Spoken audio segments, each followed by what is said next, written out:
রাতে রাতে বন্ধুরা, আজকে আমরা ঘরেই তৈরি করব সুপার হেলদি আমলা চ্যবনপ্রাশ। খুব সহজ রেসিপি আর সব উপকরণই বাড়িতে থাকে। তাহলে চলুন শুরু করা যাক।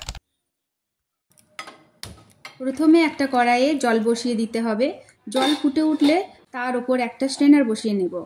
এবার আমরা তাজা আমলা স্ট্রেনারে দিয়ে দেব। স্টিম করলে আমলার ভিটামিন সি নষ্ট হয় না এবং পরে পেস্ট করতেও সুবিধা হয়।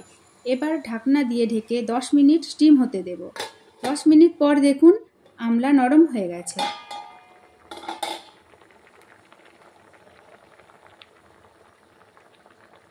এবার আমলার সব পাপড়ি আলাদা করে নেব।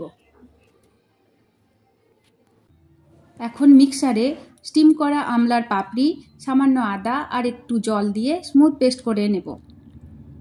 এবার তৈরি করব আমাদের স্পেশাল চ্যবনপ্রাশের মশলা, যেটা স্বাদ তো বাড়াবেই, সাথে শরীরকেও করবে উপকার। মৌরিটা আমি দেখাতে ভুলে গেছি, তবে পরে মশলার সাথে দিয়ে দিয়েছি। সব শুকনো মশলাগুলো গ্রাইন্ডারে ভালো করে পাউডার করে নেব। একদম ফাইন সুগন্ধ মশলা তৈরি হয়ে গেল। এবার একটা প্যানে সামান্য ঘি গরম করে নেব। চ্যবনপ্রাশের আসল ফ্লেভার আসে ঘি থেকে।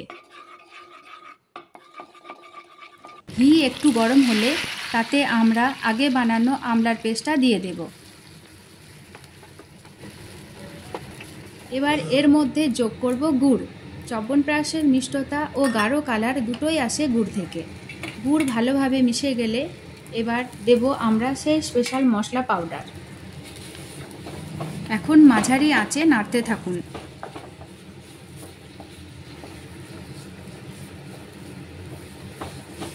শেষে আমরা দেব সামান্য কেশর।